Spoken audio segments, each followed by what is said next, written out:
Isn't she doing this wrong? I think she should add a bit more. Hearing the conversation, I look over at my daughter-in-law Cheryl, who seems utterly stunned. Cheryl looks panicked, holding an apple and just floundering about. Listening to the ongoing conversation between my husband and my son, I start to feel my anger boiling. My husband and son hang up after making their point clear to Cheryl. I lock eyes with Cheryl, who is trembling. She even drops the apple she was holding. Ignoring her distress, I ask, "Could you call them back?" Cheryl, nearly in tears, dials my husband again. While listening to the annoyed voices of my husband and son, I wonder what I should do. My name is Raina, and I'm 62 years old. I've been helping with household chores at home ever since I graduated from high school. I met my husband Oliver through a family introduction, and we got married. Soon after, we had our son and lived happily. My husband would always attend our son Miguel's school events, no matter how busy he was. My son is really cute, and I can't help it. Even when I was sick and couldn't do housework, he would try his best to help. "How are you feeling? Can you eat some chicken soup?" I had to smile when my husband cautiously brought over a pot of soup. It seems he made it after putting our son to bed. Seeing me laugh, my husband joined in, albeit awkwardly. Ever since our son got married, he no longer helps with household chores. But he's good to his wife Cheryl, so I guess it's okay. Sometimes when I'm not feeling well, I find myself craving my husband's chicken soup. I'll never forget the taste of that soup. Lately, I've not been feeling well. It's probably due to age, but I've been having a constant discomfort in my stomach, and I haven't had much of an appetite. Nowadays, since we're living with my son and his wife, Cheryl is in charge of cooking and washing dishes. I handle the rest of the household chores. I can't complain since I'm relieved from most of the cumbersome tasks of cooking and washing dishes. However, I've been feeling feverish lately, and usually lie down on the sofa after finishing the laundry. Just then, my husband walked into the living room. Feeling sluggish, I couldn't get up, but watched his movements carefully. Ignoring me, he passed by the sofa, went to the kitchen table, and started making coffee. The strong aroma of freshly brewed coffee made me cough involuntarily. Hearing that, my husband clicked his tongue softly and left the living room in a hurry once his coffee was ready. It's sad, but lately he's been so cold towards me. It's like I'm a burden to him. I can't pinpoint when things started going south. Somewhere along the line, this is what we've become. Thinking of how caring he used to be made me tear up, and I gently wiped my eyes with my sleeve.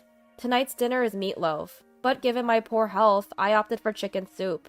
I'm fully aware of the hassle it takes to prepare a separate meal for one person, but lately, I can't stomach the same food as everyone else. Yet Cheryl, my son's wife, made me chicken soup without a hint of complaint. What a blessing she is in our family. "Mom, chicken soup again? Cheryl's gone through the trouble to make a nice dinner. Isn't it rude not to eat it?" "Don't say that, Miguel. I'm sure Raina feels bad enough as it is." Cheryl interjects with a chuckle. I smile wryly and let her comment slide. Though Cheryl is a bit blunt at times, she's an excellent cook and very considerate. Today's chicken soup was clearly made with my health in mind. She even added a touch of citrus zest to stimulate my flagging appetite. As everyone else happily chatted and dug into their meatloaf, I sipped my chicken soup. Suddenly, I stopped. The soup tasted off. I can't describe it, but it had a chemical taste. At first, I thought it was the wax from the citrus zest, but even avoiding it didn't help. But even after avoiding the citrus peels to give it another taste test, something still felt off. I couldn't help but furrow my brows, catching my husband's attention, who gave me a stern look in return.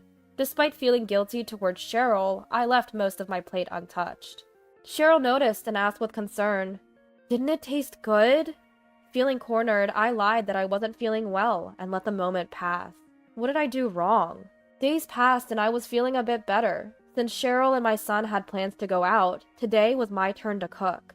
Eager to finally get out of the house, I went shopping, but my body felt sluggish, perhaps from being bedridden due to my recent illness. Thinking it was just a lack of exercise, I decided to walk to the nearby supermarket.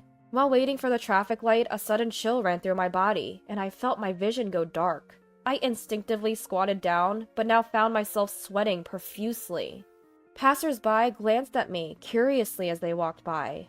I couldn't move from the spot, clutching my collar tightly, hearing the distant commotion of people and an ambulance siren, until I eventually lost consciousness. When I regained it, I was staring at a white ceiling. I was in a hospital room. Apparently, I had collapsed on the way to the store and had been brought in by an ambulance. "Oh, Raina, you're awake?" Turning towards the voice, I saw Cheryl standing by my bed. I tried to respond, but my body was uncooperative. For that, I couldn't be more grateful to Cheryl, who showed no signs of annoyance. Looking up to say thanks, something about Cheryl's face seemed different. I couldn't pinpoint it, but it scared me. Without noticing my discomfort, Cheryl took an apple from the fruit basket she probably brought for me. "Reina, you haven't been eating well lately, probably malnutrition. Eat this and get better soon," she said, peeling the apple with a fruit knife. Suddenly a phone rang. I wondered whose it was for a moment. It was Cheryl's. I knew I shouldn't, but I glanced at the screen. My husband's name was displayed. "Cheryl, your phone's ringing." "Oh, yes. Can you put it on speaker? My hands are full." While in the middle of peeling the apple, Cheryl hesitated for a second to put it down quickly, but gave up and said so.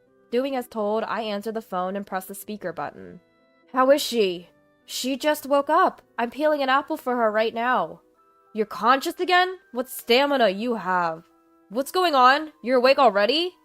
From the start of the call, the conversation seemed to be off. Not quite what I expected from people who were supposedly worried about me. Especially my husband and son's part of the conversation made me uneasy.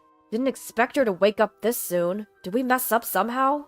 "Hey Cheryl, you've been skimping on the detergent lately, haven't you? Should we add a bit more?" "Detergent? What on earth are they talking about?"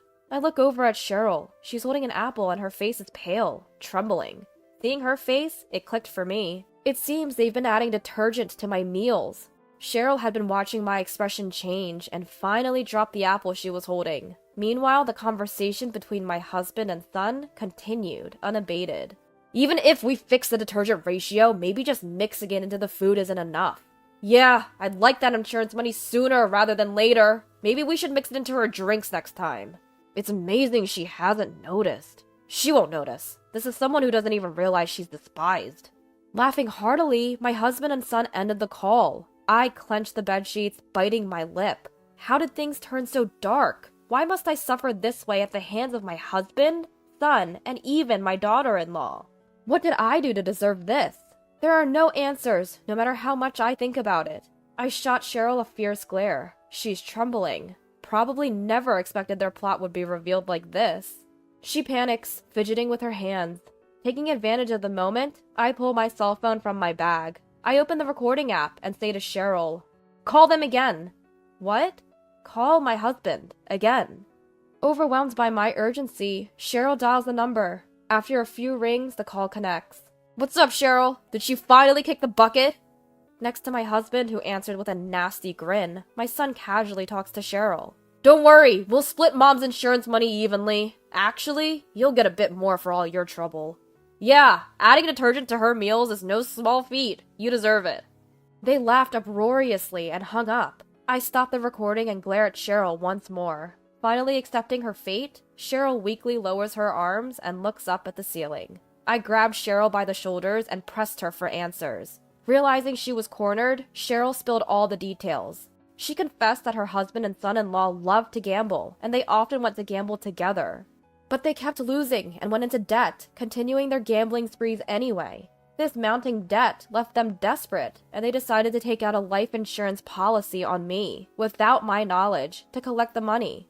This plan started 2 years ago, but there are various conditions for an insurance payout, and the quickest, surefire way to meet them was if I became ill. So they apparently came up with a scheme to slowly poison me by mixing detergent into my food. Now that she mentioned it, about 2 years ago, Cheryl suddenly started taking over meal preparation. At first, I offered to help, but Cheryl was strongly against it, so I let her handle it. No wonder she was so opposed. If I helped with the meals, it would be difficult to mix detergent into my plate only, and if caught, the whole plan would fall apart. Then Cheryl dropped another bombshell. The masterminds behind this plan were Oliver and Miguel. They both assured me it would work. After hearing this, I couldn't stay put. Pretending to go to the bathroom, I slipped out of the hospital. Initially, I thought about going home and giving my husband and son a piece of my mind, but that wouldn't satisfy me, so I decided on another course of action. I immediately sought out a lawyer after leaving the hospital. Luckily, it didn't take much time to find a law office, and I quickly went in and explained my situation. The lawyer was skeptical at first, but after I played the recording from earlier, his expression changed dramatically. He advised me to contact the police, but I told him there was something else I wanted to do first, and we proceeded with the necessary paperwork. With everything in place, except what I needed from my husband, I set out again with my lawyer. Of course, our next destination was the police station. I began by explaining the whole situation. The police were as skeptical as the lawyer initially, but as soon as I provided the recording and additional explanations from the lawyer, they swung into action. Afterward, a female officer accompanied me back to the hospital, while the lawyer headed to my house with the police. Upon returning to the hospital, Cheryl was still there and was immediately taken away by the police. As for me, I felt briefly relieved without Cheryl around, but couldn't relax, worried that my husband and son might burst into the hospital room. I went through cycles of lying down and getting up on the bed. Eventually, a nurse came to check on me. I had to explain a lot, but it distracted me a bit. The nurse was shocked by my story and seemed speechless. She remembered the policewoman and Cheryl leaving earlier and went back to the nurse station to process my admission for the day. I can't say how much time had passed, but eventually a different pair of police officers visited me in the hospital room. Worried that my husband and son had escaped, I listened to their updates, fighting back tears. To my surprise, they informed me that my husband, son, and Cheryl had been safely arrested. When the police had initially entered my home, neither my husband nor my son were present, leading them to suspect they had fled. But in reality, they were just out gambling and got arrested after being questioned by the police patrolling the area. I couldn't believe their nerve, gambling while I was being rushed to the hospital. Though they had wished for my health to deteriorate, they should have known I was waking up. Their casual attitude really infuriated me. But their recklessness led to their swift arrest, so I guess there's no use complaining now. In the end, my husband, son, and Cheryl were charged with attempted murder. On top of that, my husband was served divorce papers from me, through my lawyer. At first, he opposed the divorce, but after hearing the sum of the damages he'd owe, he agreed to all my conditions, including transferring the house into my name in exchange for a lower settlement. As for my son and Cheryl, well, with my son in jail, I seized the opportunity to sever all family ties through a legal affidavit. No more financial support, period. Even if he's released, I'm treating him like a complete stranger. As for Cheryl, I told her parents everything. Initially, they didn't believe me, but by the time I finished my story, they were visibly shaken. And sincerely apologized. Unexpectedly, Cheryl's mother left the room and returned with a thick envelope. Inside the envelope was $50,000. As I stood there in disbelief, they both continued to apologize profusely.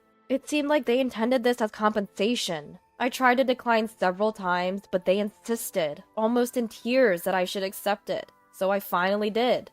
Time passed and I found myself back in good spirits. The spacious house, now devoid of people, allowed me to live my life without compromise. And yes, I could finally eat whatever I liked without worrying. Since that incident, I think I've become a bit of a germaphobe. When doing the dishes, I minimize the use of soap. I still think it's a waste of water, but I make sure to thoroughly rinse off any soap. It's not just for dishes, I extend this habit to showering and laundry too.